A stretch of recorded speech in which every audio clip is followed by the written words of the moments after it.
Bonjour à tous. Ce tuto concerne la participation des salariés aux fruits de l'expansion dans une entreprise qui a un accord de participation standard. Et je me propose de faire cette révision en traitant le cas. Donc cette entreprise a défini une participation pour l'exercice N qui n'est pas défini de 250 517,68 euros. Et on vous donne l'information suivante sur la participation d'N-2 qui s'est levée à 199 650 euros. Comme dans beaucoup de cas, on va vous demander la comptabilisation et de répondre à un salarié qui est ici Madame Corinne Rousseau, qui veut connaître le montant de sa participation à laquelle elle a droit. Je rappelle que cette participation, pour être exonérée de cotisations sociales ainsi que d'impôts sur le revenu, elle doit être bloquée pendant 5 ans. Et dans l'extrait de la plaquette de présentation de la participation des salariés dans cette entreprise, on vous donnait des informations. Donc, il vous était dit qu'elle était soumise à CGCRDS au taux de 8% parce que l'exercice est ancien et que l'entreprise devait payer le forfait social au taux de 20%.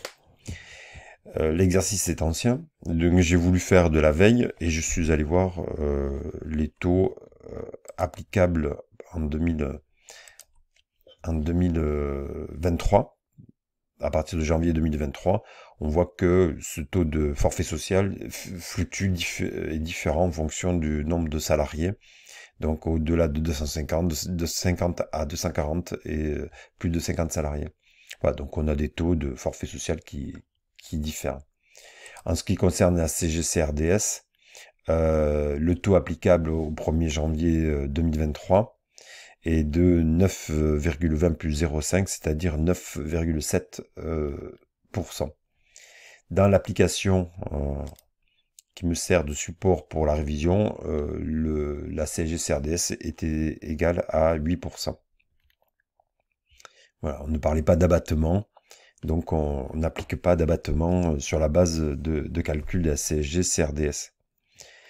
Ce qui était intéressant ici, c'était pas le calcul de la participation puisqu'elle vous était donnée, donc on n'a pas eu à vérifier la règle générale du calcul du minimum légal de participation des salariés, puisque le montant vous a été donné. Par contre, on vous donnait les informations concernant la répartition entre les salariés. Alors, après prélèvement de CSG-CRDS,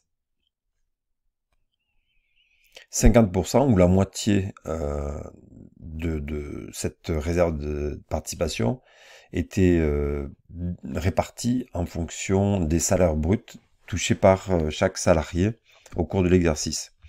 Par contre, il y avait une limite maximale à prendre en compte pour le salaire brut à retenir qui était de 2,5 fois le plafond annuel de la sécurité sociale. Et pour cet exercice année, il était de 30 192. Donc le salaire brut annuel à retenir maximum était de 2,5 fois 30 192. La deuxième partie, la deuxième moitié de la participation était répartie en fonction d'une règle proportionnelle au temps de présence. Donc pour chaque salarié, on avait forcément des informations sur le temps de présence. Dans les éléments pour le calcul individuel, on vous donnait les dates de l'approbation à l'Assemblée générale et puis les forfaits dont j'ai déjà parlé, du forfait social à 20% et de la CGCRDS applicable à 8%. Évidemment, pour pouvoir faire la répartition proportionnelle, il fallait avoir les informations sur le temps de présence pour la moitié de la participation, qui était de 98 000 jours, et on avait les temps de présence en jours pour chaque salarié détaillé. Et ainsi que la masse salariale qui vous était donnée, 5 567 720, et on vous donnait les salaires bruts de cette période. Voilà, donc dans cette application, il vous était demandé de comptabiliser les opérations de participation, puis ensuite de calculer la répartition de cette. Alors, la participation des salariés génère plusieurs écritures. Dans un premier temps, il faut réaffecter la charge à l'exercice concerné.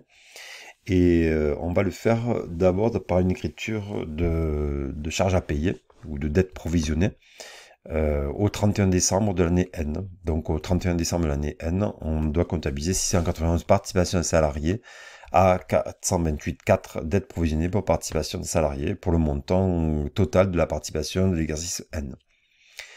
Ensuite, l'employeur va devoir payer le forfait social, donc on va constater une charge à payer par le compte 645 et le compte 438.4, c'est une opération d'inventaire. Le calcul est simple puisque c'est la participation fois le taux de forfait social. Et ici, c'était 20% dans cette application. Au 15 mai, l'Assemblée générale a eu lieu et a donc validé la participation qui avait été proposée et comptabilisée au 31 décembre. Donc à ce moment-là, on doit passer une écriture, on va annuler les comptes d'attente de régule de dette provisionnée, c'est-à-dire le 42,84 et 43,84, donc pour les mêmes montants qui ont été comptabilisés au 31 décembre, c'est-à-dire 251 517,78 et 50 303,56. Donc on annule ces comptes d'attente d'inventaire. Et en contrepartie, on va constater la dette auprès de l'URSSAF, de la CSG-CRDS que les salariés doivent payer, enfin ils doivent payer, on leur prélève sur leur participation pour le verser à l'URSSAF, et le forfait social que l'employeur doit payer en plus de cette participation de 20%. Donc c'est pour ça que dans le code 431 URSSAF, on va retrouver 70 425, c'est-à-dire le forfait social de 50 303,56, celui qu'on a déjà comptabilisé, plus la CSG-CRDS qui est ici de 8% sans abattement. Donc qu'est-ce qu'on va faire? C'est 251 517,78 fois 8%, et ça donnait 20 121,42, même si le taux actuel en 2023 est de 9,7. Et le solde va être comptabilisé en réserve spéciale de participation. Mais alors ce solde de réserve spéciale de participation, il correspond à 251 517,78 moins uniquement la CSG-CRDS, c'est-à-dire 20 121,42. Voilà, donc ça c'est vraiment ce qui a été mis en réserve, parce qu'en fait ici, je rappelle, il y a le forfait social qui a été ajouté à la participation pour l'employeur et la CSG-CRDS. Mais par contre, dans la réserve spéciale participation, on ne va retenir sur le montant de la participation de l'année, 251 517,78, que la CSG-CRDS. Voilà, et puis dans le sujet, il vous était donné, il vous était dit que le versement au fonds de réserve se faisait le 31 mai. Eh bien, on va transférer cette réserve, 231 596,36, on va annuler la réserve pour la virer au fonds de participation, qui va être évidemment bloqué pendant 5 ans. Voilà pour les écritures à comptabiliser. Ensuite, Madame Rousseau souhaitait savoir combien elle avait droit pour la participation de N-1. Alors évidemment, il faut lui affecter la participation après prélèvement de la CSG-CRDS, c'est-à-dire 231 396,36. Et on avait vu dans l'introduction que la moitié était répartie en fonction du salaire et la moitié en fonction du temps de présence. Donc on va calculer ces deux moitiés, ça peut être 30, 60, 70%, enfin, ça va changer en fonction des entreprises, des accords de participation. Et bien ça fait 115 698,18 pour les deux parties, à se répartir en fonction des critères de répartition. Et on rappelle ici dans ce petit tableau que le salaire brut mensuel doit être inférieur à 75 480, c'est-à-dire le plafond de la sécurité sociale fois 2,5. Et là, ensuite, on reprend les données de Madame Rousseau et on va calculer combien il revient pour chaque mode de calcul pour les deux moitiés. Donc on sait que 115 698 18 va être dispatché en fonction du salaire.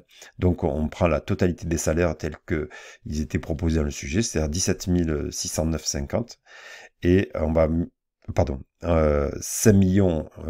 567 720, ça c'est la masse salariale globale pour les salariés, et Madame Rousseau a, elle, touché 17 609,50. Donc on va faire cette participation divisée par la totalité des salaires fois le salaire brut de Madame Rousseau, qui était largement inférieur à la limite maximale. Voilà, quand on fait le calcul, ça lui fait une affectation de 365,93 €. Ensuite, il y avait une part qui correspondait au temps de présence. Donc on reprend les 115 698,18, la moitié de la participation, qu'on divise par le total du temps de présence des salariés, de l'ensemble des salariés, qui était égal de 98 001 heures de présence sur l'année N. Et Madame jour, pardon, 98 001 jours sur l'année. Et Madame Rousseau a été présente, elle, 363 jours. Donc, on fait la règle de proportion et on va diviser par 98 001 et multiplier par 363. Donc, Mme Rousseau, au titre de son temps de travail sur l'année N, a droit à 428,55 €. Évidemment, la participation, ça va être l'addition des deux. Donc au total, elle va recevoir 794,48 € de participation. Alors recevoir pas tout de suite, puisque ça va être versé un fonds, et seul au bout de 5 ans, elle verra ce qu'elle fait. Est-ce que, en fonction des modalités de l'entreprise sur la gestion des fonds, il y a mille formes de blocage et de versement. Voilà, j'espère que cette application aura pu vous aider dans vos révisions sur la participation des salariés au fruit de l'expansion d'un niveau Bac+2. Merci.